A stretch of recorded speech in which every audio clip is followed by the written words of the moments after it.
কাজ আছে সেই কাজগুলোকে কমিয়ে ফেলবো। দুনিয়াবি কাজগুলো কি করব? মানে দুনিয়াবি যত কাজ, যত ব্যস্ততা যা আছে এগুলোকে কমায় নিয়ে আসবো, যাতে রমজান মাসে আমাকে বেশি বাইরে দুনিয়াবি প্রয়োজনের বাইরে বের হতে না হয়, বেশি ব্যস্ততা আমাকে দুনিয়ার জন্য না করতে হয়।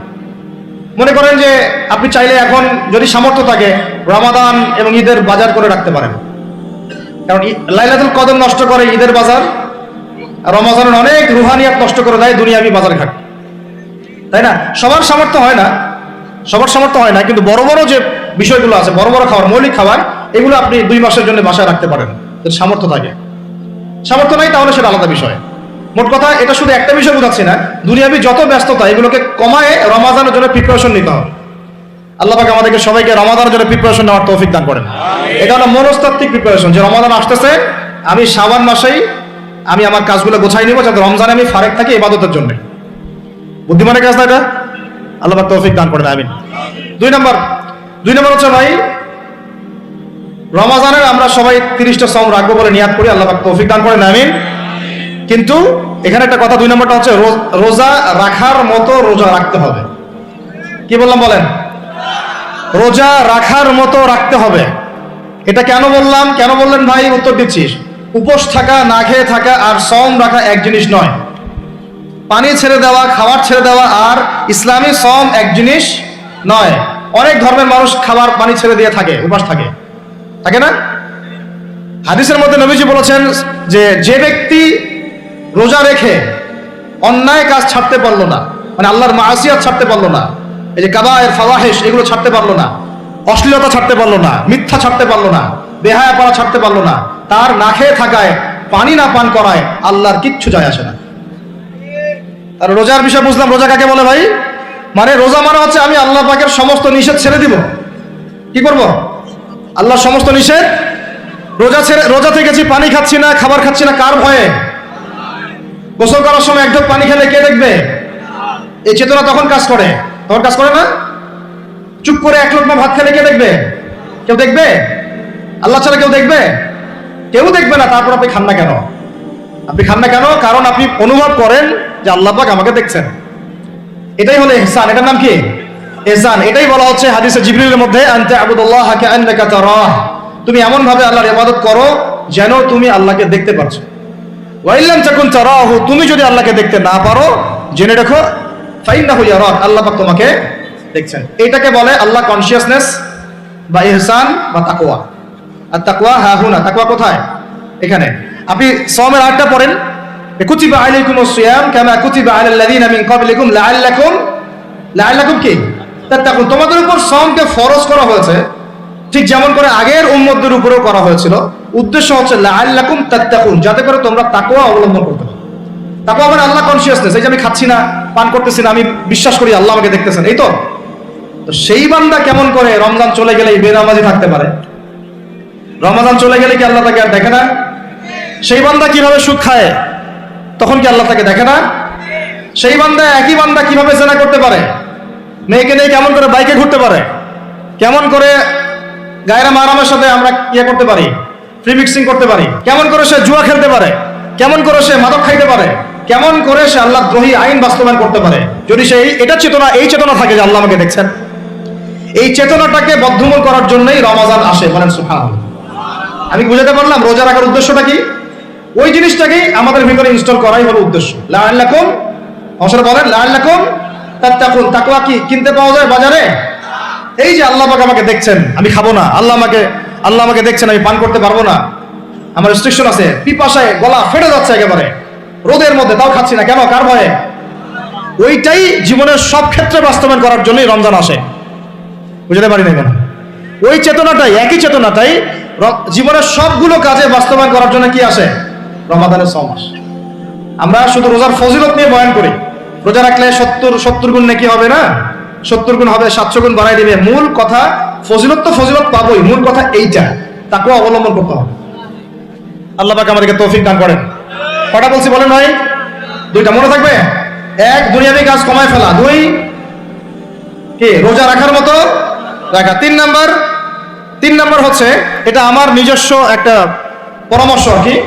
3 নম্বর হচ্ছে রোজা রাখার জন্য আমাদের সাহারি করতে হয়, ইফতার করতে হয়, এই তো। আল্লাহর ওয়াস্তে সাহারি এবং ইফতারে মুসলমানের মতো খাবার খাবেন, জানোয়ারের মতো খাবার খাবেন না। সাহারি এবং ইফতার এই দুটোতে কি খাবেন?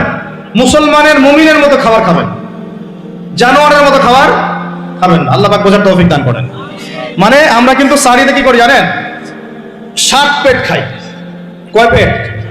নবীজি বলেছেন খাবে পেটের 1 ভাগ খাবার, 1 ভাগ পানি, 1 ভাগ, আবার বলি 1 ভাগ খাবার, 1 ভাগ পানি, 1 ভাগ। কার পেট খালি আছে এখন খাওয়ার সময় খাওয়ার টেবিলে? আমাদের ওস্তাদরা বলেন যে মুসলিম উম্মাহ, আমাদের ওস্তাদরা বলেন যে মুসলিম উম্মাহ খাবার টেবিলে হেরে গেছে সে কখনো জিহাদের মাঠে জিততে পারবে না। বুঝতে পারেন নাই? বুঝতে পারলাম না মনে হয়। যারা খাবারের টেবিলেই হেরে গেছে, এখানেই তো আপনি সুন্নাহ মাফিক খাইতে পারতেছেন না, প্রবৃত্তির কাছে হেরে গেলেন, গপ গপ গপ গপ করে খাচ্ছি 7 পেট ভর্তি করে। এখানে তো খাবারের সামনেই হেরে গেলাম, প্রবৃত্তির সামনে। সে আবার কাফেরদের সাথে জিতবে কেমনে? জিতবে আগে নিজের প্রবৃত্তির উপর জিহাদে তো জিততে হবে। আমার মন চাচ্ছে যে না করি, করবো না, এটার নাম জিহাদ, এটাও জিহাদ। মন চাচ্ছে সুদ খাই একটু, খাবো না, এটার নাম কি? জিহাদ। মন চাচ্ছে নামাজ না পড়ি, ঘুমায় থাকি, মন চাচ্ছে না, মন বলতেছে ঘুমাই ঘুমাই ঘুমাই, কিন্তু নামাজ পড়তে হবে। এই উঠলাম, ওযু করলাম, গেলাম, এর নাম কি? এটাও এক প্রকার কি? বরং নফসের সাথে জিহাদটা অনেক বড় জিহাদ বলা হয়েছে, বলা হয় নাই? এটা মানুষকে শক্ত করবে। একটা মেয়ে সাথে প্রেম করতে মন চায়, করবো না, ওকে দেখবো না, যাবো না কাছে, এটা শক্ত থাকার নাম কি? এটা মনের নফসের সাথে কি বুঝেন? তো আল্লাহ পাক আমাদেরকে নফস শক্ত করার তৌফিক দান করেন। তো ভাই খাবার ইফতারেও এভাবে 7 পেট খাবেন না, সারিতেও খাবো না, কথা করি তো ইনশাল্লাহ। শোনেন, পরিমিত খাবেন, পুষ্টিকর খাবার খাবেন, পরিমিত খাবেন কিন্তু পুষ্টিকর খাবার খাবেন, তাহলে যথেষ্ট হবে ইনশাল্লাহ। আর এখনকার যে খাবার এদের বেশিরভাগই ভেজাল, যত বেশি খাবো তত দ্রুত অসুস্থ হবো। তো এই যে আমরা দিন দিন যে দুর্বল হয়ে যাচ্ছি, বুঝতে পারতেছেন না আপনারা? এটা দিন দিন যে আমরা আগের জেনারেশনের মতো শক্ত না। আমাদের দাদারা, তার দাদারা যেরকম স্ট্রং ছিলেন, আমাদের ইয়াংরাও কিন্তু অত স্ট্রং না। একটা ইয়াং ছেলেকে আপনি এখন 50 বছরের একজন মুরব্বীর সাথে পাঞ্জা লাগায় দেন, পারবে না, ওই চাচাই জিতবে। তো এটার কারণ হচ্ছে ভেজাল খাবার, ভেজাল পরিবেশ, ভেজাল সবকিছু। আমরা যা খাচ্ছি বেশিরভাগই বিষ।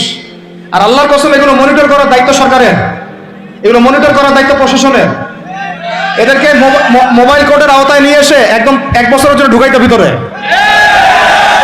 আইনের সঠিক প্রয়োগ হলে এমনি সেটা হয়ে যাবে। বাঙালিদেরকে শুধু মিষ্টি মিষ্টি কথা বলে কাজ হবে না, মাঝে মাঝে কঠিন শাসন লাগে। বড় বড় কান্ট্রিগুলো আপনারা দেখে আসেন, মনে করেন রাস্তায় ড্রাইভিং এর সীমা দেওয়া আছে 100 কিলো, ওরা যদি 110 120 চালায় কেউ কিচ্ছু বলবে না, কোনো ট্রাফিক পুলিশও নাই। মোবাইলে একটা মেসেজ চলে আসবে যে তোমার এই 1500 রিয়াল 2000 রিয়াল জরিমানা করা হয়েছে, দিবানত ড্রাইভিং লাইসেন্স বাতিল। ওটা বাতিল তো হবেই, 6 মাসের জন্য জেল খাটবা, বাপ বাপ করে টাকা দিয়ে আসবে। টাকা না দিলেও আর ভয়ে চালাবে না, বাবারে বাবা একবার 1500 রিয়াল খাইছি আবার খাওয়া যাবে। আইন শুধু থাকলে হয় না, আইনের একদম কঠোর বাস্তবায়ন থাকতে হবে। এই জিনিসটা যদি থাকে দেখবেন সমাজ ঠিক হয়ে গেছে ইনশাআল্লাহ। আল্লাহ পাক আমাদের সবাইকে কথাটা মন থেকে বোঝার তৌফিক দান করুন। আমরা কি কারো শত্রু? আমরা সবার শুভাকাঙ্ক্ষী। যদি এই জিনিসটা শক্তভাবে বাস্তবায়ন করা যায়, দেখবেন খাবারের ভেজাল এমনি বন্ধ হয়ে গেছে। মানুষকে মেরে ফেলতেছে খাবার দিয়ে, আর 3 দিনের বাসি তেল দিয়ে রান্না করছে, বললো একদম টাটকা রান্না, খেয়ে ফেলে। এই যে কোলেস্টেরল বেড়ে গেল, ক্যান্সার হচ্ছে। গরু ইনজেকশন দিয়ে ফুলায় ফাবায় মোটা তাজা করে ফেলা করে নাই? কি অবস্থা মানুষের বুদ্ধি! চালের মধ্যে এটা মিশাচ্ছে, ডালের মধ্যে ওইটা মিশাচ্ছে, পানির মধ্যে কি মিশাই দিচ্ছে, ড্রেনের পানি বলতেছে মিনারেল ওয়াটার। হ্যাঁ, ডাব খাবেন, ডাবের পানি আগে ইনজেকশন দিয়ে বের করে ফেলাইছে, আগে খাই ফেলছে, অল্প একটু বাকি আছে, ওটার দাম ঢাকাচ্ছে 150 টাকা। নিচ থেকে উপর পর্যন্ত আমাদের সমাজে খালি প্রতারণা চলতেছে। এই কারণে আমাদের উপর থেকে আল্লাহর রহমত দিন দিন উঠে যাচ্ছে। আমাদেরকে সতর্ক হওয়া উচিত, আমাদেরকে সৎ হওয়া উচিত। সৎ হইতে পয়সা লাগে না, সৎ হইতে পয়সা লাগে। সবাই যার যার জায়গা থেকে ভালো হয়ে যায়, কিচ্ছু করা লাগবে না ইনশাআল্লাহ। আপনি মাদক খায়েন না, কেউ জোর করে মাদক খাওয়াবে? আপনি নিজে সুদ খায়েন না, কেউ জোর করে সুদ খাওয়াবে? এখানে কেউ মাদকের দোকান দিল, আমরা খাই না, ও দোকান নিয়ে চলতে পারবে না, টামটোপলা বাঁধে চলে যাবে, কি করবে? যাইতে বাধ্য সে। আমরা খাইলে সে ব্যবসা করবে। আল্লাহর ওয়াস্তে আমরা কোনো রকম প্রতারণার কাছেও যাব না, হারামের কাছেও যাব না, এবং অন্যকে আমরা প্রতারিত করবো না ইনশাআল্লাহ। বাজার মার্কেটে একটা অনেক জটিল বিষয়। রমজান মাস আসলেই দেখবেন দাম বাড়া শুরু হয়েছে। এখনই অসাধু ব্যবসায়ী যারা, ওরা রেস্টোর করে ফেলাইছে, ওরা আবার সিন্ডিকেট করে ফেলবে। যে এই দামের বাইরে যাবে না, তখন আবার দেখবেন যে সরকার বিপাকে পড়ে গেছে, দাম আর কন্ট্রোল করতে পারতেছে না, তখন ভর্তুকি দেওয়া লাগতেছে, আবার ওদেরকে আইনে আনা লাগতেছে। মানে আমরা নিজেরাই ঠিক নাই। কারা ঠিক নাই? আমরা নিজেরাই ঠিক নাই। এই কারণেই তো আমরা মানে আমাদের সমাজের উপর থেকে আল্লাহ পাকের রহমত বরকতটা উঠে যাচ্ছে দিন দিন। আপনি দেখে নিয়েন যে পণ্যের দাম এখন 200 টাকা, রমজান মাস আসলে দেখবেন 250 টাকা 300 টাকা বাড়াই দিচ্ছে। এটা ব্যবসায়ীরা করবে, অনেকেই, অনেক অসাধু ব্যবসায়ী করবে, এটা অনেকেই করবে, এখনো চলতেছে। আমাদের বাংলাদেশে এমন কিছু নাই যেটা উৎপন্ন হয় না। আমরা যদি আমাদের এখানে সঠিক জাকাত ভিত্তিক অর্থনীতি থাকতো এবং সততা থাকতো, ইনসাফ থাকতো, আমানত থাকতো, আমাদের জিনিস আমরা খেয়ে শেষ করতে পারতাম না, এরপর বাকিটা রপ্তানি করতে পারতাম। অনেক কথা ভাই, এগুলো অর্থনীতির বিষয়, আরেকদিন কথা হবে চল। রমজানে আসছে যেহেতু এতটুকু নসিহত করি। 3 নাম্বার, যে ভাই আমরা এমন ভাবে খাবো না যে খাওয়ার মনে হয় জানোয়ারের খাওয়া। ঠিক আছে ভাই, পুষ্টিকর খাবার খাবো কিন্তু পরিমাণে কম। কম বলতে কি একবারে কম না, আপনার প্রয়োজন অনুযায়ী 3 ভাগ করে, 1 ভাগ খাবার, 1 ভাগ পানি, 1 ভাগ ফাঁকা, সুন্নাহ অনুযায়ী। আল্লাহ পাক তৌফিক দান করেন, আমিন। 4 নাম্বার হচ্ছে রমাদান মাস মানেই কোরআন। রমাদান মাস মানে কি? এই রমজানে আমরা সবাই বেশি থেকে বেশি কোরআন তেলাওয়াত করবো ইনশাআল্লাহ। কারা কারা পারি হাত তুলি, আলহামদুলিল্লাহ, হাত নামান। সবাই পারেন কোরআন তেলাওয়াত? মাশাআল্লাহ মাশাআল্লাহ। এটাই তো চাই, বাংলাদেশের ঘরে ঘরে প্রত্যেক ব্যক্তি যেন কোরআন তেলাওয়াত করা জানে, এটাই তো আমরা চাই। এমন যদি হয় যে 100% মানুষ কোরআন তেলাওয়াত করতে পারে, 16 কোটি মুসলিম, দিন কায়েম হয়ে যাবে ইনশাআল্লাহ। ইনশাআল্লাহ ইনশাআল্লাহ। ভিতরে কাজগুলো করেন, আল্লাহ পাক তৌফিক দান করেন। তো ভাই কোরআন আমরা রমজানে বেশি থেকে বেশি পড়বো ইনশাআল্লাহ, ঠিক আছে? যারা পারি না একটা লিমিট ফিক্স করি, কমপক্ষে দিনে 1 পারা, দিনে কমপক্ষে 1 পারা, তাহলে 30 দিনে 1 খতম হবে। ওকে, আরো বেশি পারি 2 পারা, তাহলে 2 খতম হবে। আরো বেশি পারি 3 পারা। এমন আমাদের ইমামদের যুগে, আমাদের 4 ইমামদের যুগে, সলফে সালেহিনদের যুগে প্রতিদিনই একটা করে খতম দিতেন তারা। সুবহানাল্লাহ। তাদের সময় আল্লাহ বরকত দিয়েছিলেন, সুবহানাল্লাহ। সারা রাত জেগে তেলাওয়াত করতেছেন, নামাজ পড়তেছেন, দিনের বেলা তেলাওয়াত করতেছেন। রমজান মাস হচ্ছে কোরআন নাজিলের মাস। এই মাসে যে হতভাগা কোরআন পড়তে পারলো না, তার জন্য আফসোস করা ছাড়া কিছু করার নেই। রমজান মাসে কোরআন আগে পড়বো, কোরআন শিখবো, না পারলে কি করবো? না পারলে 1 মাসে শিখবো, অন্যকে শেখাবো, কোরআনের দার্স দিব, কোরআনের মাহফিল হবে, কোরআনের তাবলীগ হবে, কোরআন নিয়ে আলোচনা হবে ইনশাআল্লাহ। আমরা জানবো কোরআনের মধ্যে কি আছে। এটা জানার সবচেয়ে উত্তম মাস হচ্ছে কি? রমাদান। আল্লাহ পাক তৌফিক দান করেন, আমিন। যারা আমরা আরবি জানি টুকটাক ভাঙাচোরা, তারা আমরা এটার অর্থ করবো ইনশাআল্লাহ। যারা আমরা আলেম ওলামা আছে অনেকেই, যারা ইফতার দিয়েছি, দাওরা দিয়েছি, বা আমরা তালেব ইলম ওলামা কেরাম যারা আছে, আমরা এই কোরআনের তাফসীরগুলো পড়বো ইনশাআল্লাহ। মানে কোরআনময় রমাদান, কোরআনময় কি? এবং চেষ্টা করবেন, আমার খুব ইচ্ছা হয় যদি আল্লাহ পাক আমাকে ক্ষমতা দিতেন, তৌফিক দিতেন, আমার ইচ্ছা হয় যে রমজান মাসে বাংলাদেশের যত মসজিদ আছে সমস্ত মসজিদে কোরআন শিক্ষা ফ্রি হয়ে যাবে ইনশাআল্লাহ। ভালো উদ্যোগ না? বাংলাদেশে কত মসজিদ আছে? 1000 না লাখ? লাখ না কোটি? হয়তো কোটি কোটি মসজিদ থাকতে পারে। প্রত্যেকটা মসজিদে যদি বিনামূল্যে কোরআন শিক্ষা কার্যক্রম করা যেত রমজান মাসে, 1 মাসে আপনি দেখতেন প্রায় মিনিমাম 5 কোটি মানুষকে কোরআন শেখানো যেত। তাও হাতে কলমে, তাও কি হাতে কলমে, বই দেওয়া হতো ফ্রি। আর ওই যারা টিচার ক্লাস নেবে ওদেরকে বেতন দিব, ভাতা দিব সরকার থেকে। দেওয়া যায় না? দেওয়া যায় না? আচ্ছা, যদি গভর্নমেন্ট নাও দেয়, আপনারা জাকাত থেকে দিতে পারেন, সদকা থেকে দিতে পারেন, পারেন না? নিজেদের পকেট থেকে দিতে পারেন, নিজের ব্যবসা থেকে দিতে পারেন, এলাকা ভিত্তিক দিতে পারেন, কত উৎস আছে না? যদি এভাবে প্রত্যেকটা মসজিদ থেকে কোরআন শিক্ষা কার্যক্রম চালু করা হয় রমজান মাসে, আমরা দোয়া করি আল্লাহ পাক যেন এই কথাটা পৌঁছে দেন উপরের লেভেলে। তারা উদ্যোগ নেয়, জানি না উদ্যোগ নেবে কিনা, আমাদের দায়িত্ব পৌঁছে দিলাম। তো অ্যাটলিস্ট যদি সবগুলো মসজিদ নাও হয়, প্রত্যেকটা এলাকায় যদি একটা করে মসজিদও হয়, তবুও দেখবেন কয়েক কোটি মানুষকে কোরআন শেখানো যাবে ইনশাআল্লাহ। কোরআন ছাড়া এই জাতিকে আপনি ফিরাতে পারবেন না। কোরআন ছাড়া এই যুবকদেরকে মাদক থেকে ফেরানো যাবে না। কোরআন ছাড়া এই যুবকদেরকে জেনা থেকে ফেরানো যাবে না। এই টিকটক প্রজন্ম হয়ে এরা নষ্ট হয়ে গেছে, শেষ হয়ে গেছে। বাংলাদেশে আশঙ্কাজনক হারে এখন জেনা, ব্যভিচার, পরকীয়া এগুলো বেড়ে গেছে। মাদক দ্রব্যের কি ছয়লা, এই যে গুন্ডামি, মাস্তানি, ছিনতাই কারা করতেছে? যারা ইয়াং ছেলে পেলে এরা করতেছে। এদেরকে ফিরাইতে হলে কোরআন ছাড়া কোনো গতি নাই। আইয়ামে জাহেলিয়াতের সেই মানুষগুলো কোরআনের আলোয় শ্রেষ্ঠ মানুষে পরিণত হয়েছে। কথা বুঝতে পারেন নাই? আইয়ামে জাহেলিয়াতের সেই মানুষগুলা যারা একসময় নিজের মেয়েকে দাফন করেছিল জীবন্ত। ইন্না লিল্লাহি ওয়া ইন্না ইলাইহি রাজিউন। চিন্তা করা যায়? আপনি আপনার মেয়েকে দাফন করতে পারবেন জীবন্ত? পারবেন? বলেন। এরকম মানুষ যারা এই কাজ করেছিল তারা কোরআনের সংস্পর্শে এসে সোনার মানুষে পরিণত হয়েছে। এই কিতাব আল্লাহ পাক নাজিল করেছেন ওই ঘরের উপরে উঠিয়ে রাখার জন্য না, মাঝে মাঝে বের করবো, ধুলা মুছবো, চুমু খাবার রেখে দিব, এই জন্য না। বাবা মারা গেছে, খুললাম, পড়লাম, সব বক্সায় দিলাম, এই জন্য না। শুধু এই কিতাব আল্লাহ পাক নাজিল করেছেন যারা আমরা হৃদয়ে ধারণ করি। কোথায় ধারণ করি? হৃদয়ে ধারণ করবো তো তখনই যখন আমি বেশি তেলাওয়াত করবো, বেশি বেশি পড়বো, সবাইকে পড়াবো, শেখাবো। আল্লাহ পাক আমাদের সবাইকে কোরআনের বিপ্লব ঘটানোর তৌফিক দান করেন, আমিন।